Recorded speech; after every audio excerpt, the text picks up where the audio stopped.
Hello everyone and welcome back to another episode where today I'm going to be looking at Smackdown from the 19th of June 2020, so the last and most recent episode of Smackdown. Again, a lot of stuff happening in this episode with the fallout from Backlash on the Blue brand. I'm just going to get right into it straight away. Now, the first thing that I noticed about this show is that I couldn't hear Michael Cole or Corey Graves at all. The music that was playing, whether it be the Firefly FunHouse music or just the theme song, was overpowering their talking. I don't know if it was a little error backstage with Kevin Dunn or whatever, but I couldn't make out what they were saying for the first bit until after the opening segment, so I had a bit of adjusting to do there. Never complaining, do like a bit of AC/DC, so no issues from me. To get started on the show though, we did kick off with AJ Styles' Intercontinental Championship presentation, where it's him and Renee Young in the ring. Renee introduces him with all of his accolades and such like that, and AJ Styles does a typical kind of heel promo saying, I am that good and I am one of the best champions in WWE today. As Renee is about to present him with the championship, he says, no offense Renee, not you, I want Daniel Bryan to do it. Again, just kind of belittling Daniel Bryan and rubbing it in his face that Daniel Bryan could not defeat AJ Styles for the championship last week. After that, Daniel Bryan says that AJ Styles should be defending it week in and week out against the likes of Chad Gable. Not going to call him Shorty G, I refuse. Just going to call him Chad Gable from now on. And Grand Metalik and also Big E. I'd love to see Big E get a shot in there, and I would love to see Chad Gable get a shot there also. I think they could have some wonderful matches with AJ Styles. He then kind of sets up a match with Drew Gulak for the IC Championship, since Drew Gulak did pin AJ Styles 2 weeks ago. AJ Styles then continues to run down everyone else around, saying they're not worthy. They need to prove that they can do it, and they need a number one contender so he can defend his championship. He's not going to defend it just against anyone. This then brings out Matt Riddle, the original Bro, who comes in and says that AJ Styles may be the face that runs the place, but he is the Bro that runs the show. They get into a bit of a brawl. Styles goes to the outside, Riddle gets the upper hand. Styles calls for a referee, and then we have our first match of the evening. Now, with the Styles versus Riddle match, it did look a bit like a lumberjack match when you do look at it, because of all the people that are outside at ringside. They were just there for the presentation, and I don't think they really got involved much. I mean, there was a couple of altercations, but Riddle got on the offensive quickly, had Styles on the ropes. It took Riddle bumping into King Corbin and having a bit of an altercation with him that allowed AJ to get the upper hand again, until AJ took the opportunity to push Daniel Bryan for no real reason, just to be a bit of a nasty boy, before getting caught as he was going for the phenomenal arm hit with Matt Riddle's finish, and Matt Riddle get the pinfall victory over AJ Styles. I wouldn't exactly call it completely clean, but it is a big win to start off. I'm not a fan of having newly crowned champions pinned as soon as they've won the belt. I don't like it that much. I think they should get a bit of steamrolling. I mean, it is a way to kind of shoehorn a challenger in there, but I'd rather just have like a number one contenders match and then keep the champion looking as strong as possible. I think also from the altercation between Riddle and Corbin, that could be somewhere going forward. So I think if Riddle is getting an IC championship match, but I'm pretty sure he will be if he did pin Styles, then I think Corbin will be the one to kind of cost him that match. And again, I don't think Daniel Bryan and AJ are quite finished yet either, after AJ Styles was to push him during the match also. Following on from that, we did have a recap of the entire Sheamus and Jeff Hardy story, going from when the car crashed into Elias to the promo that Jeff cut the week after, and then also covering their match at Backlash. Jeff basically doing his typical kind of babyface promo, saying that he has got his demons and all that kind of stuff, but he's going to work to overcome them. He's resilient, and Sheamus is just another obstacle that he needs to get over. Standard babyface stuff here, no issues with it. Worked fine.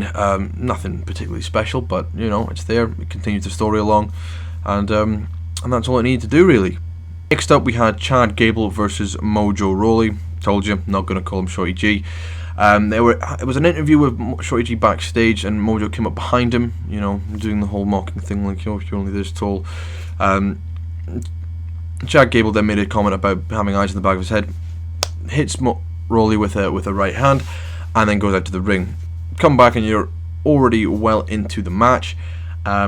it's a fine match. Some big moves. Obviously, it was focusing on the size difference, but also showcasing Gable's strength and his agility there as well, which was really nice to see. I'm glad he's on TV, but I wish he would have just kind of gotten a definitive win, like made Rawley tap out with the ankle lock, or does that kind of deadlift German suplex and get the pin. But no, he wins with, of course, a roll up, because that's the only way a little guy can ever seem to pin a big man. But yeah, this match didn't really do anything for me. It's nice to see them on TV, but I could have gone without this. Next up, we have got Miz TV with The Miz and John Morrison. It really bugs me that they don't call this the Dirt Sheet, because there's two of them, and they had a show when they were together as a tag team 10 years ago. And then since Miz was a solo star, became Miz TV. But now John Morrison is back. Just bring back the Dirt Sheet. Make it a name that both of them can relate with.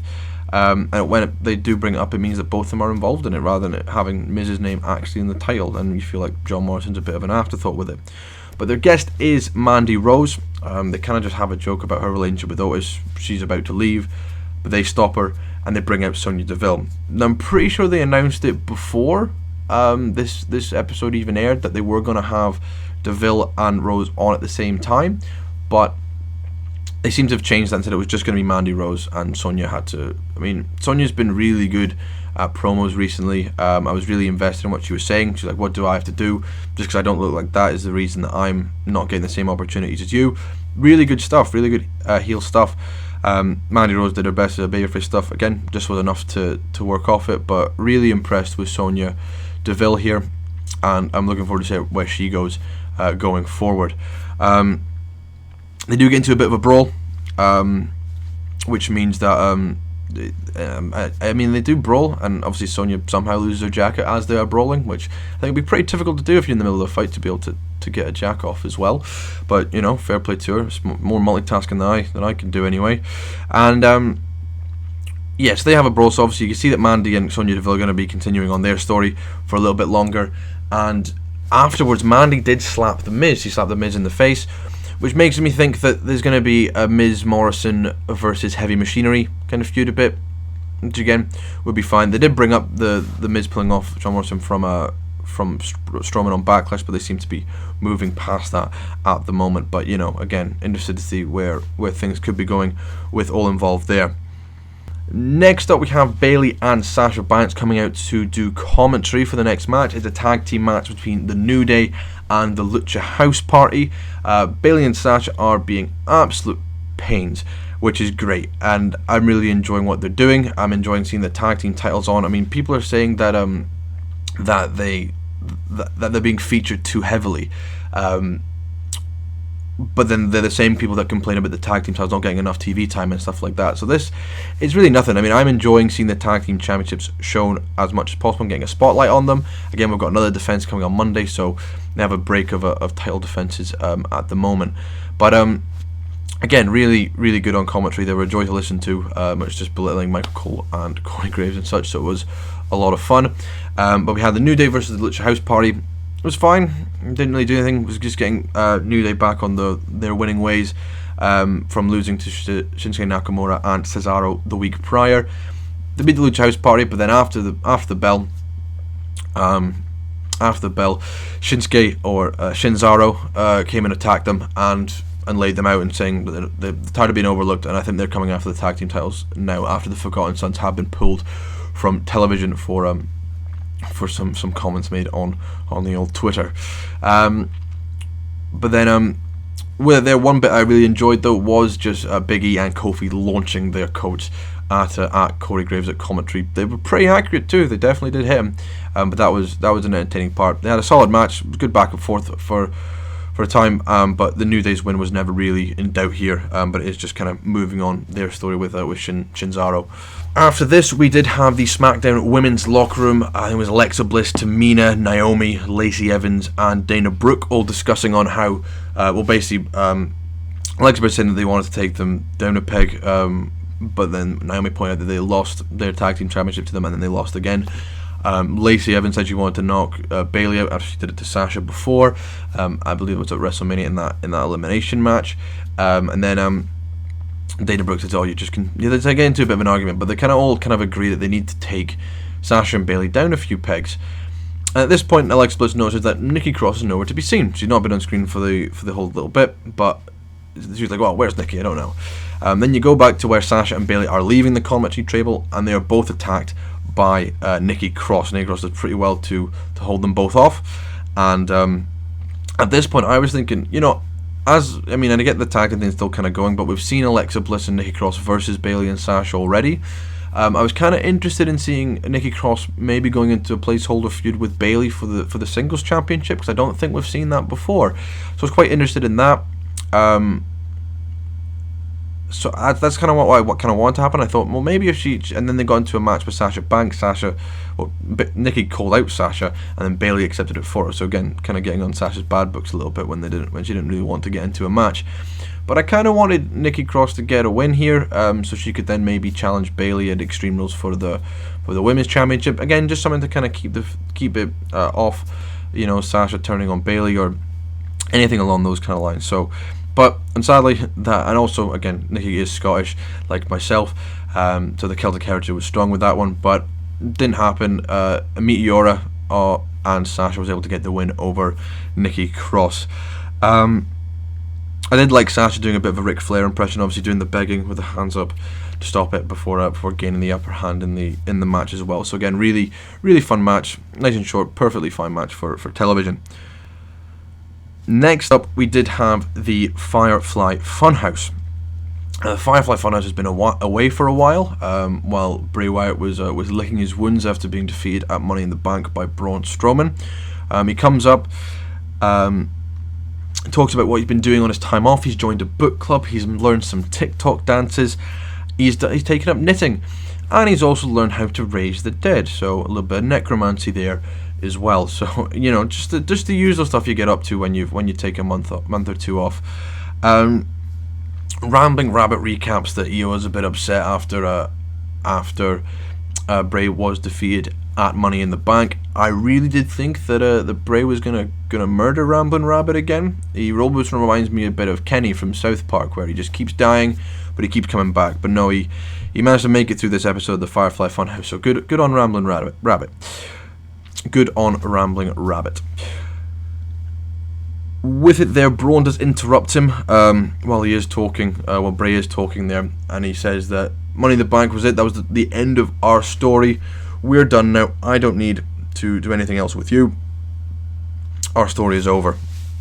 And I was thinking, it's not though. I mean, it might be over with Bray Wyatt, but there's definitely more in this story than has come up already. Bray says no, they are just getting started. And I mean, at this point, I thought he was going to bring up the Fiend rather than what he actually did. I thought he was going to say, no, we're not finished with you. I may have had my chance, but the Fiend's not had his.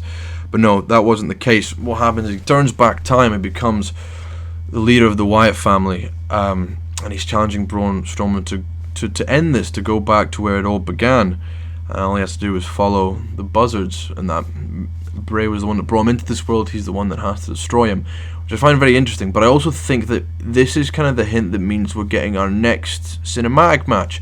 I think this one's going to be similar to like the Boneyard kind of match, because I think it's going to take place at the Wyatt compound, because they are going back to where it all began. They all started as members of the Wyatt family, Bray the leader and Braun the black sheep. So I think that'll be the next cinematic match that the WWE are doing.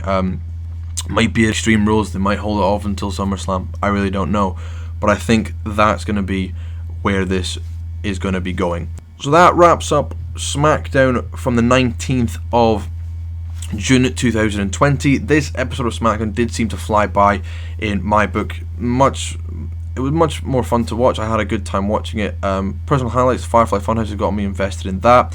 And I'm interested to see, obviously, all the Riddle style stuff and all that, where that's going to go, and all the things that are kind of stemming off from there as well, like with Corbin and Bryan and even Drew Gulak there also.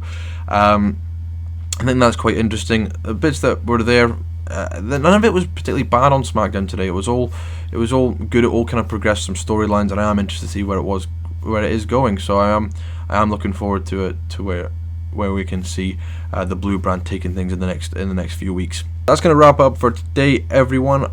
Thank you all for watching. Hope you all are keeping safe at home. I'll be back tomorrow with Raw after Raw's come out tonight. Again, apologies for not posting anything over the weekend. I just kind of wanted to relax, and I had a bit of a headache, so I thought I'd just chill. But I have got it done now, and as I said, it will just be. I'll try and get it done more on the day after the actual show from here on out. But thank you all for watching and listening to me ramble on a little bit longer. Stay safe, and signing off.